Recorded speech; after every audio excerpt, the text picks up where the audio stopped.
guys, welcome back to Cossy Arsenal Podcast. My name is Cossy. Welcome back to brand new video. Arsenal 2, Tottenham Hotspur 2 at the Emirates Stadium. Difficult game. It was always going to be difficult for us to go from the good sun, then we go to the UEFA Champions League, and then come back at home and play Tottenham Hotspur. We're going to drop some points somewhere, and I really felt it. And it was going to be a real test of character, a real test of resilience, and how wide our squad is, and how well Mikel Arteta can use his squad. And I tell you what, I'm not really satisfied with the way Mikel Arteta has used the squad, but facing all these injuries and facing all the lack of players, I mean, Rice going out, Vieira going off as well, I'm a little bit happy that we walked away with a point. I don't like what Jorginho has done. I don't like the way we have defended against the second goal. I don't even like the way we concede the first goal as well. But I don't think it's a bad point. I don't think it's a bad performance, actually. Let me know in the comment box below, how do you think about this game? How do you feel about this game? Did Arsenal really give us a good performance? Was it some kind of, you know, a shade, right?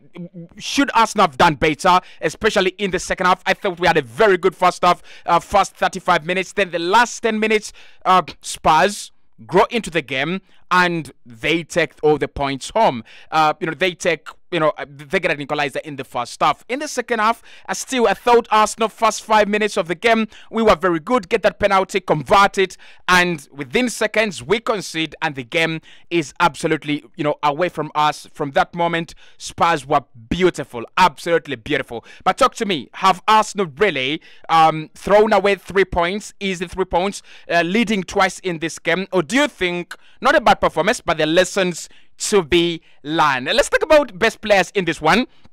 So you can let me know who was your man of the match on the Arsenal side. Overall and generally, I would definitely say it's a Spurs player. But if I were to focus on just Arsenal, who was your best player on that page? I want to go with Saka, and I will go with Saka personally, but I'm going to give you 4 options. Let's go with Saka. Man of the match. I thought his performance was very, very good, especially in the first half. Second half, we know he has an injury, and he's actually being affected by the injury. I think the second, the other performance we will go with in this game is Alexander Zinchenko. I thought Zinchenko was absolutely right in this game. I don't have anything against Alexander Zinchenko, actually. In this game, I thought he was very, very, very good, very brilliant. So Saka, Alexander Zinchenko, and Ben White, probably. Yeah, and Ben White. So let's go with those 3. Ben White, Zinchenko, and Saka, right? Who was your man of the match of those 3? If you have any other person in your mind as well, let me know. Now, there are 2 things that I want us to talk about here in this match reaction. One is the way we started the game. That is absolutely the right way to start the game. 35 minutes of Arsenal at domination. We were on the ball lots of the time. We were creating good chances. And the big problem that I'll talk about later is not taking our chances in games like this, right? But I like the way Arsenal starting games. I like the way we just, you know, we do not have a first gear. So we don't have a third gear, a fourth gear. We literally just jump into that first gear in the first 10, 20 minutes. And we saw it against Everton last weekend. We saw against PSV as well in midfield. So what happened today as well is Arsenal really came in this game and we wanted to bury it within the first 35 minutes. And I tell you, within the first 35 minutes, Saka had forced an own goal out of Christian Romero, which I think was actually a very good, very, very good move.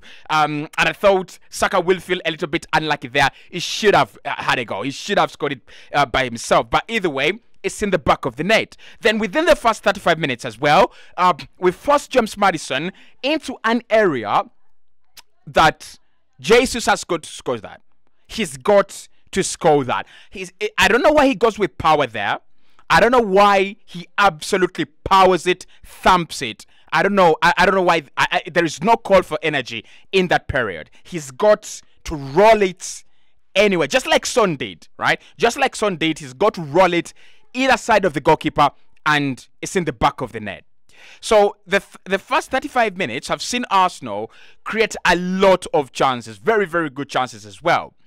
I thought, you know, Eddie, in my opinion, like, he should have had a goal. He really, really should have had a goal in the first half as well. Look, maybe, right, you could say defensively, Tottenham shut him down and they were brilliant. But I think Eddie was off the game, was out of the game, and I'm going to talk about him. So the first 35 minutes of the game, and Arsenal won, Tottenham Hotspur 0.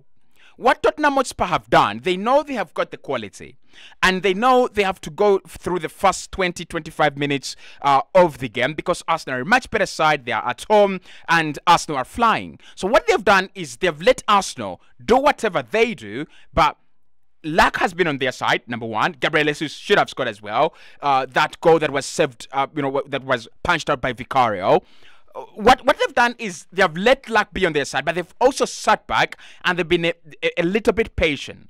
After 35 minutes, they grow into the game. You get to see James Maddison more on the ball. You get to see Pedro Porro more on the ball. You get to see Son making those runs as well. And you get to see Brennan Johnson as well, doing all the cool stuff, right? And this is where Arsenal failed. Spurs held on to 35 minutes in the first half. Arsenal failed to hold on to 10 more minutes, or at least we should say 15 minutes in the second half. And what eventually happens is Spurs come, they equalize, right?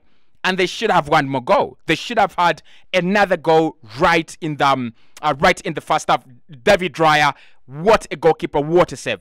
That is world class, absolutely world class. So for me, that has been the difference in this game. Spurs being able to withhold moments where Arsenal are in a very, very good spell, and Arsenal not being able to withhold moments where Spurs are actually in a very good spell. And that is why Arsenal do not come away with 3 points. I don't think Spurs had come with an initial plan of winning this game. You saw them. They sat back. They were patient. They were comfortable. They said, if Arsenal really are that good, they will win this game. But if Arsenal are not really that good, then we will win this game or even walk away with the point. And that's what they've actually done.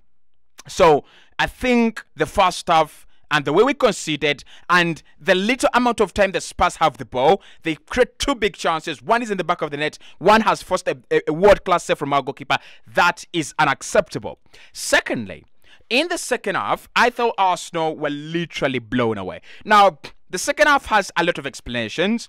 Declan Rice going out of this game is a blow.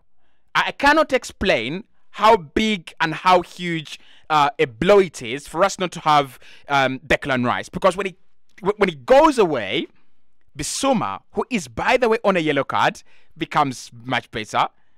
Destin Udogie is now inverting into the midfield, much better. Maddison is much better. Son is much better. There are more spaces to run into by Tottenham, and the midfield falls away to the it becomes a shambles. Fabio Vieira as well walks away, is taken off. I don't know whether that is because Rice has been taken off or he has sustained an injury, but it is highly likely that it is an injury. It is highly likely that it's an injury because in the first half, I think there was a moment where he was tackled and he wasn't feeling comfortable. So, 2 injuries at half time, the game is changed. And you could see, Jorginho comes on, he doesn't give you what Partey gives you. He doesn't give you what Declan Rice gives you. Because defensively, we've got to be honest. And if we are honest, he's not as good as the other two, Rice and Partey, defensively. So, Jorginho, when he comes on, that is unacceptable. This is the first thing I'm going to say. He has played big games. He has played in a Euros final where Italy were beating England. He has played in a Champions League final. This game is a huge final. This game is a huge game that Arsenal have to win every single season. It's a North London derby. It's a difficult game. It's an important game. It's a game that continues, that just allows us to continue with the rhythm. It's a game that you cannot give Spurs. We are playing a quality side. And what is done, for me, is despicable and unforgivable. And it's a very, very bad thing that Jorginho is definitely going to play against Bournemouth and he's also going to play against Brentford in midweek because Arsenal do not have any other options. And it's not because of Mikel Arteta. It's not because we didn't buy players. It's just that injuries are catching up with us. As simple as that. But I think if you're Jorginho and you've come into the game, second half, Arsenal lead. Arsenal take the lead, right? Arsenal take the lead you have no right, you absolutely have no right to be standing in the middle of the park with all that time, with all that space and players beside you and around you. You could pump it to one of the best ball playing goalkeepers, in David Raya in the Premier League, and you somehow give that ball away, and you somehow give Maddison the ball. I expect Jorginho, as a defensive midfielder with experience, if you give the ball away in that scenario, you've got to take him down. There is no excuse. Absolutely, shambolic. There is no excuse. He tackles you. You're not even close to the penalty area. You have Saliba behind you. So if you take him down, it's a yellow card. You're not even on a yellow. You've got to take him down. As simple as that. It's a yellow card for the team, right? It's a yellow for the team, and that's so sloppy. That is very sloppy, and because it's so sloppy, he doesn't have he doesn't have the pace to track back. He doesn't have that urgency, that quick reaction to actually track back. Because for me, if it's a player like Rice or Partey, he brings you down. He absolutely brings you down, and that's the difference between Arsenal's midfield today in the second half and Tottenham Hotspur's midfield today in the second half. Bissouma doesn't allow you to do that. He does none. And today, Odegaard absolutely ghosting in the game. But you've got to credit how good Pape Mathisa have been and how good Bissouma has been as well. Very, very good. Very, very good. So for me, has the game been lost? Or did we drop points courtesy of Jorginho? Absolutely. That one mistake in a North London derby wins the game. It takes away the game. And that's what you've seen. We've seen an Arsenal side that tried to do whatever we could. We tried to do whatever we had to. But because there is a mistake you've committed, right? And Tottenham capitalized on that mistake. The game has been turned. Now, the second point I want to talk about, because Jorginho, yes, makes the mistake. And it's 2-2. And since then, he has been sloppy and we didn't play well. And they took over the midfield. So the changes maybe do not have any big impact towards our game positively. They have, impacts negatively. But what about the chances? What about the chances?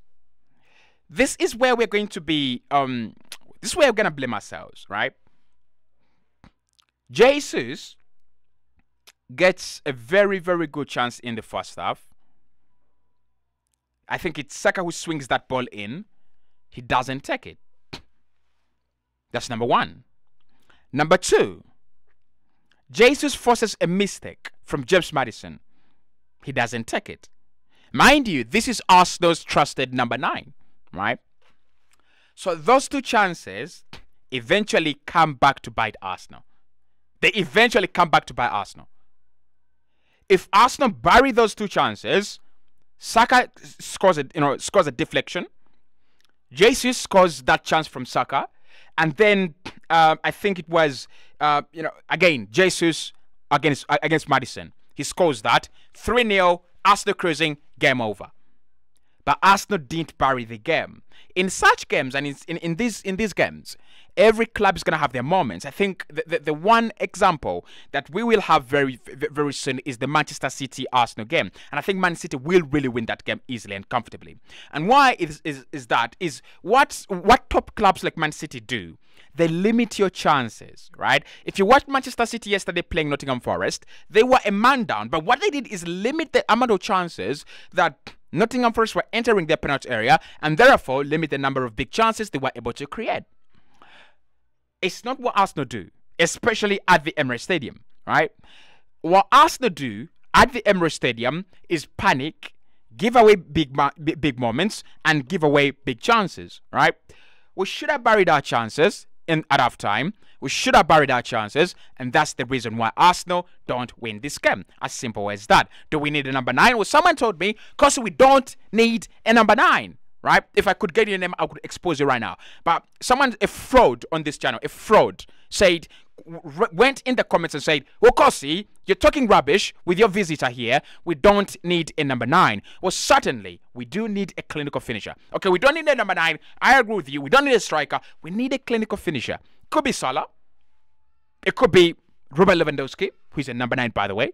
It could be Victor Osimhen, who's a number 9, by the way. You know, that Jesus chance, Osimhen scores that. Vlahovic scores that.